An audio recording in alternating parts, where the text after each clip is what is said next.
হরে কৃষ্ণ। সুভদ্রা প্রসাদালয়ের পক্ষ থেকে আপনাদের সবাইকে জানাই আন্তরিক শুভেচ্ছা এবং অভিনন্দন। আপনারা হয়তো বুঝতে পারছেন আমি আজকে কোন পদটি রান্না করতে যাচ্ছি। আজকে আমি রান্না করতে যাচ্ছি কাঁচা কাঁঠালের কষা অথবা ভুনা। সম্পূর্ণ নিরামিষভাবে এই রেসিপিটা আমি তৈরি করতে যাচ্ছি, যার জন্য আমি একটি কাঁঠালকে ছোটো ছোটো টুকরো করে কেটে ভালোভাবে পরিষ্কার করে ধুয়ে নিয়েছি। অন্যদিকে কয়েকটা আলুকে ভালোভাবে ডুমো করে কেটে ফ্রাই করে রেখেছি। এবার একটি প্যানের মধ্যে পরিমাণ মতো তেল নিয়ে সেখানে কাঁঠালগুলোকে ভালোভাবে ফ্রাই করে নিয়েছি। অবশ্যই ফ্রাই করার সময় মাথায় রাখতে হবে কাঁঠালের মধ্যে যাতে হালকা লবণ এবং হলুদ অ্যাড করা হয়, এতে করে কাঁঠালের কালারটা ভালো আসবে এবং তাড়াতাড়ি ফ্রাই হয়ে যাবে। অন্যদিকে অফ ক্যামেরাতে আমি এই রেসিপিটার জন্য একটি পেস্ট তৈরি করে রেখেছি, যেখানে আমার প্রয়োজন হয়েছে একটি বড় সাইজের টমেটো, এক টুকরো আদা এবং কয়েকটা চীনাবাদাম। আপনারা চাইলে সেখানে নারকেল অথবা টক দই অ্যাড করতে পারেন। আমি অবশ্যই টক দই অ্যাড করেছি, আপনারা চাইলে স্কিপও করতে পারেন। এদিকে আমার কাঁঠালগুলো প্রায় ভাজা হয়ে এসেছে, অনেকটা কালারটা অনেকটা সুন্দর এসেছে। আমি একটি বাটির মধ্যে সবগুলো কাঁঠাল নামিয়ে রেখেছি। অন্যদিকে একটি প্যানের মধ্যে পরিমাণ মতো সাদা তেল দিয়ে সেখানে কয়েকটা শুকনো লঙ্কা ছিঁড়ে দিয়েছি পাঁচফোড়ন, হিং এবং কয়েকটি এলাচ এবং কয়েক টুকরা দারচিনি, এতে করে ফ্লেভারটা অনেকটাই ভালো আসে।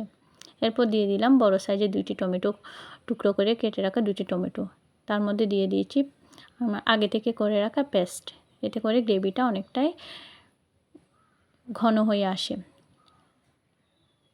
তারপর অ্যাড করলাম 1.5 টেবিল চামচ পরিমাণ হলুদ গুঁড়ো। আপনাদের যদি মনে হয় যে প্যানের নিচে গ্রেভিটা লেগে যাচ্ছে, তাহলে আপনারা হালকা জল ইউজ করতে পারেন। এরপর দিয়ে দিচ্ছি 1.5 টেবিল চামচ পরিমাণ লঙ্কা গুঁড়ো। ঝালটা আপনাদের স্বাদ অনুযায়ী আপনারা বাড়িয়ে কমিয়ে নিতে পারেন। এরপর দিয়ে দিচ্ছি কয়েকটা কাঁচা লঙ্কা, আপনারা চাইলে আরও কমিয়ে দিতে পারেন বা বাড়িয়েও দিতে পারেন। দিয়ে দিচ্ছি পরিমাণ মতো লবণ। আমি লবণের পরিমাণটা একটু কম দিয়েছি, কারণ ফ্রাই করার সময় আমি অনেকটা লবণ সেখানে অ্যাড করেছি। দিয়ে দিচ্ছি সামান্য পরিমাণ চিনি।